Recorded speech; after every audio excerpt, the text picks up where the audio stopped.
ఉప ముఖ్యమంత్రి పవన్ కళ్యాణ్ అంబేద్కర్ కోనసీమ జిల్లా రాజూరు నియోజకవర్గంలో పర్యటించారు. మలికిపురం మండలం కేసనపల్లిలో దెబ్బతిన్న కొబ్బరి తోటలను పరిశీలించారు.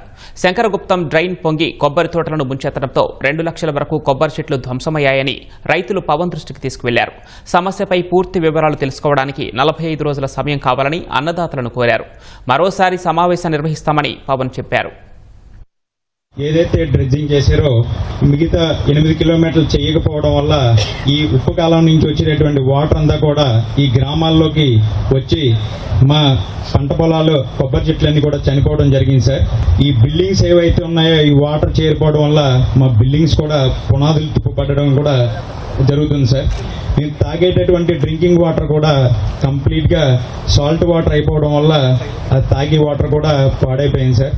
రమారామి శంకరతో ట్రైన్ మీద వైనతైన నదిలో కలిసి 4 సబ్ ట్రైన్స్ 20 మైనర్ ట్రైన్స్ ఉండి ఈ మా రాజోల నియోజకవర్గం 60 గ్రామాలకి 12 గ్రామాలు ప్రత్యక్షంగా 22 గ్రామాలు పరోక్షంగా సర్వనాశనం చేసింది సార్. మేము బ్రతకడం ఎలాగో తెలియని పరిస్థితిలో కొట్టుమట్టాడుతున్నాం. మేము తాగడానికి నీరు లేదు, ఉండటానికి చోటు లేదు, కనీసం పశుగ్రాసం కూడా లేని పరిస్థితిలో మేము బతుకుతున్నాం సార్. మీరు ఖచ్చితంగా డెక్కింగ్ చేయించాలా, ఏటుగట్లు వేయించాలి, నీరు ఎక్కకూడదు. 20,62,00,000 రూపాయలు ఇచ్చారు. ఆ 20,62,00,000 రూపాయలు 1,62,00,000 జీఎస్టీ కింద పోతే 9 కోట్ల రూపాయలు డెట్టింగ్ అవుతుపోతే 10 కోట్ల రూపాయలు ఏ కోసైనా సరిపోదు. 1980 నుంచి ఇక్కడ ఓఎన్జీసీ డ్రెడ్జింగ్ స్టార్ట్ అయిందండి. ఈ 30 సంవత్సరాల డ్రెడ్జింగ్ వల్ల సుమారు కంటికి కనపడకుండా మీటర్నర సుమారు కుంగిపోయిందండి. భూమికి శంకర్ గుప్తం డ్రైన్ కి ఈక్వల్ అయిపోయిందండి.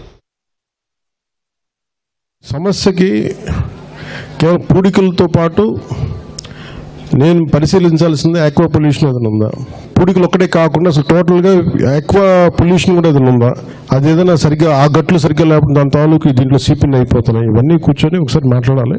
నాకు ఒక 40 రోజులు టైం కావాలి. నాకు వీటన్నిటి అధికారుల దగ్గర నివేదిక తెప్పించుకుంటాను.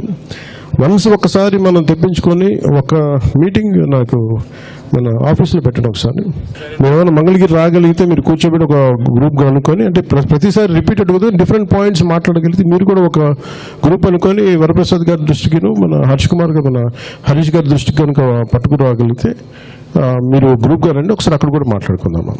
Thank you. జై హింద్.